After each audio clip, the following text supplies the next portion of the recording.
What's up, everybody, and welcome in to another edition of The Sit Down. As always, if you enjoy this video, make sure you hit the like button and let me know what you think in the comment section below.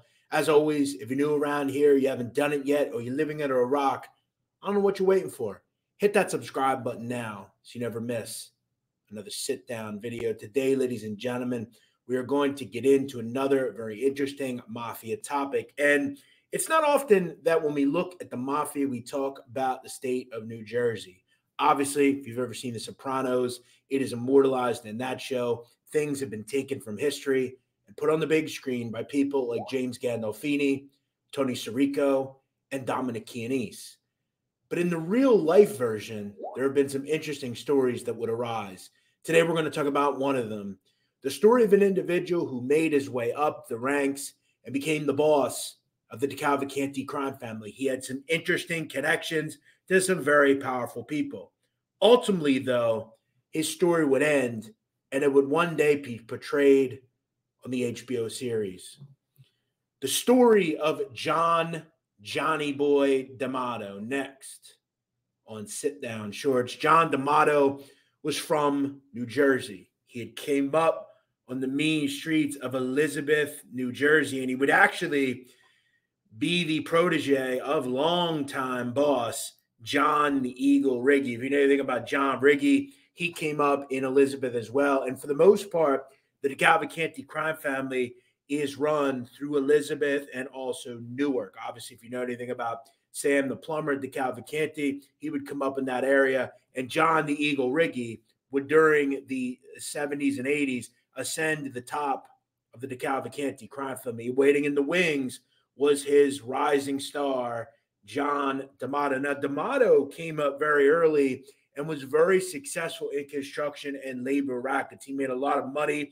He was very powerful, and he was very deadly. He was very respected in the hands of the DeCavalcante crime family. And one thing about John D'Amato that we had to respect is that he had his tentacles all the way into New York as well. He was very close with the Dapper Don himself, John Gotti, who was making his rise up into the upper echelons at the top of the Gambino crime family. By the late 80s, John D'Amato was very much the man in New Jersey. During the late 80s, John the Eagle Riggi would be indicted by the federal government. He would ultimately go away. Now, during that time, he decides to create a ruling panel that would run the day-to-day operations of the New Jersey family. Now, luckily for him, he had someone firmly in place, and the decision maker was most notably people like Corky Vastola and other high echelon people. But John D'Amato was really the brains and brawn of the family. Now,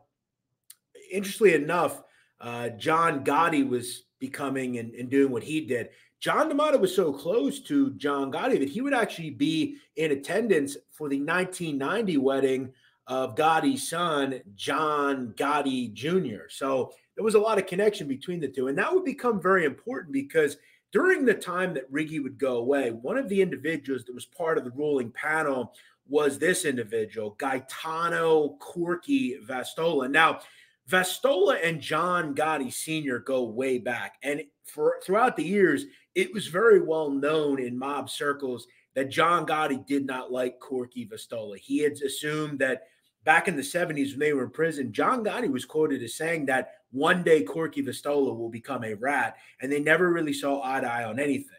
And during this time, John Gotti knew that he had an emissary that he could maybe conspire with to get rid of Vastola. Now, a little bit about Vastola, and I kind of want to relay it to The Sopranos because what I've noticed in my studying of the DeCavalcante crime family is a lot of them have had and been portrayed in the show through different characters and different stories. And Corky Vastola is part of this tale and is no different. Corky was actually very connected in the record business, and he actually has a lot of similarities to the character Hesh in The Sopranos. Now, obviously, Hesh was Jewish. Corky was an Italian. He was a member of the Cavalcanti family, and he would be very integral in creating a lot of the doo-wop records that will come out in the 50s and 60s. He was the part owner of a record company called Roulette Records and was very tied into the music business, and that's where he made a lot of his fortune through that and other illegal activities in more underground businesses. Now, As I said, in the late 80s, early 90s, John D'Amato was contacted by his old friend, John Gotti. They would meet regularly at the Ravenite Social Club. And at one point, they would go up to the apartment of Mrs. Cirilli and they would have a conversation about Corky Valstola. Now, the good thing for Corky was he was ultimately ushered out of the way because the federal government swooped in and indicted him. So he ended up getting saved by the government and wasn't killed. But it was definitely on the table. And that's something Gotti would have to deal with later once he was arrested. He would have to face as being part of one of the charges in the conspiracy to kill Corky Valstola that would be part of his indictment. Now, things were coming and becoming very good and lucrative for John D'Amato. Once Corky was out of the way, John D'Amato was named the boss of the DeCavalcante crime family. But it would be something in his personal life that would ultimately be the downfall for him. The good thing about John D'Amato is he was making money. He had powerful connections. It was said that he had a big gambling problem, which, as we know with John Sr., we've talked about that on this show before. If you gambled and were around gambling, John Gotti liked you. It was pretty simple. So what John D'Amato was creating for himself was obviously a very good living, and he was the boss, but he was becoming a bit of a playboy, if you will. John D'Amato was known to be a ladies' man, and he would be seen regularly with 1, 2, 3 different girlfriends. What would happen, though, is in the late 80s, he would meet a woman that the feds would call Kelly. Kelly and him would have a sordid, very toxic relationship. She was beautiful by all accounts, but she was a problem for John D'Amato. And they get into a fight at one point in the early 90s. She decides that she wants to go spill some tall tales about John D'Amato. Now, whether they were true or not, we don't know. And I'm going to get into them in just a second. But what she basically does is Kelly runs to the upper echelon of the New Jersey mob, most notably this individual, Anthony Capo. Now, Capo was a high upper echelon soldier. He would report to Anthony Rotundo, who was a capo as well.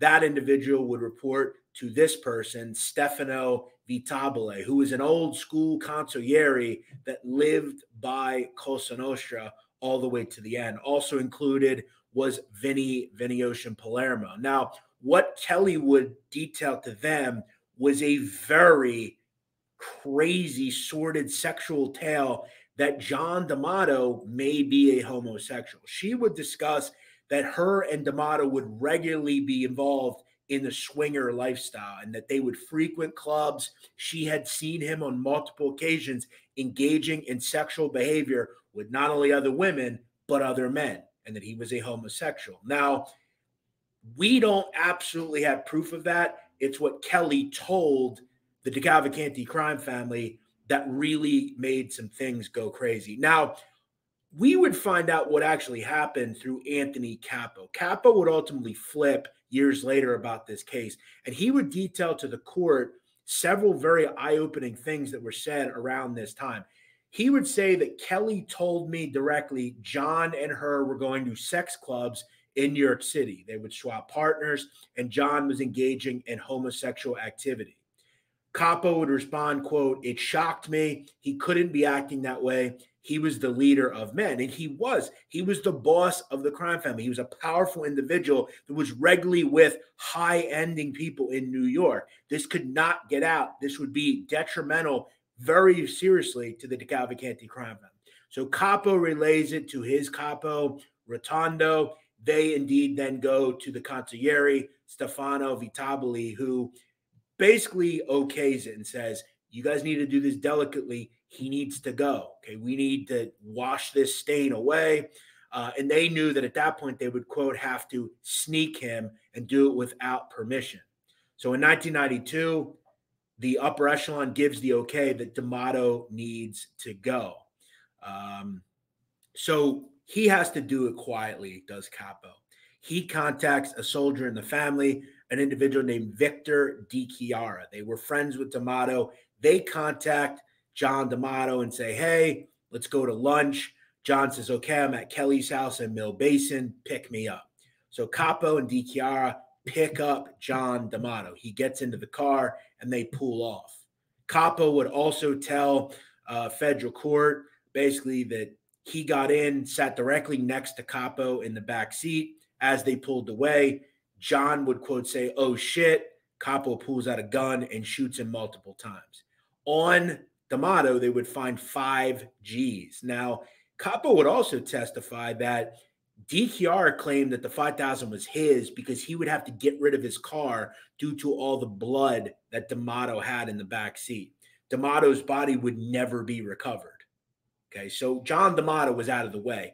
Most notably, after a fight he got in with his girlfriend, she decides to kiss and tell and tells everybody about some things that may or may not have been substantialized.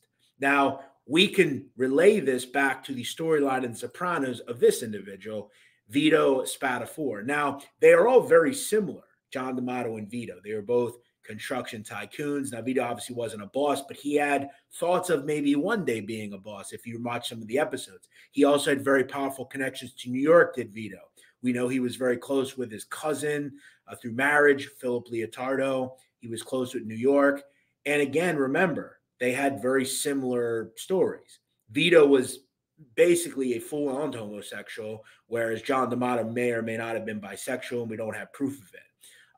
Now, David Chase would say years later that some of the inspiration of Vito Spatafore was through D'Amato's story. And we find this a lot in The Sopranos. Now, let's talk about what ultimately would happen to everybody involved here.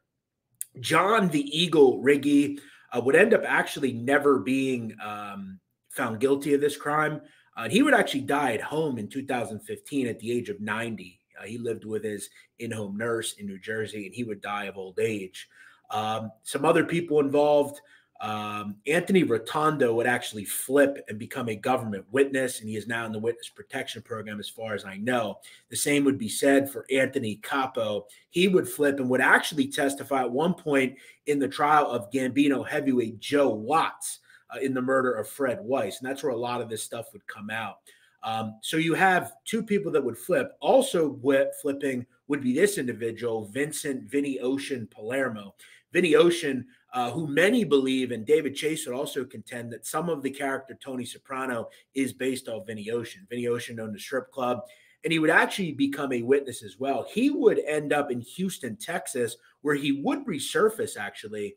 And you can look into him. We'll do a show on Vinny Ocean at some point. But 3 individuals in this case would ultimately flip in the John D'Amato stuff. Now, the one individual that would not flip was Stefano Vitabile. Vitabile would end up becoming, he was never going to flip. He was an old school guy. He was born in the 30s.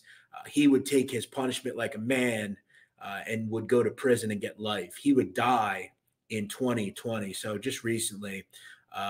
Also involved was an individual named Pino. He was a high-end guy. He is also doing life in prison for this murder and the conspiracy of this murder. So some of them decided to stand tall and the others decided to flip. Now, as I said, John D'Amato's body was never recovered, and we can contend it never will be. Whether John D'Amato was gay or not, we will never know. It really just goes back to what Kelly told the mob at that time. And it's kind of a wild thing to do on basically airing out his dirty laundry to the family. Now, ultimately, it was something that the mob was never going to let be okay and sanction. If New York would find out about this, this would not have been good. Now, today, the DeCavalcante crime family is still around. Most of these people are either witnesses or in prison. In fact, all of them are. We'll never actually know, but it is a wild story that would, like I said, be portrayed on the big screen as Vito Spatafore would ultimately meet a very similar end in the show. And he is taken out by his cousin, Philip Leotardo. Life imitated art. In the case of Sopranos, a lot of this stuff is based on real events. As always, if you enjoy this video, make sure you hit the like button. And like I said, subscribe so you never miss videos like this in the future. I'm Jeff Nadu. We'll see you next time here on The Sit Down.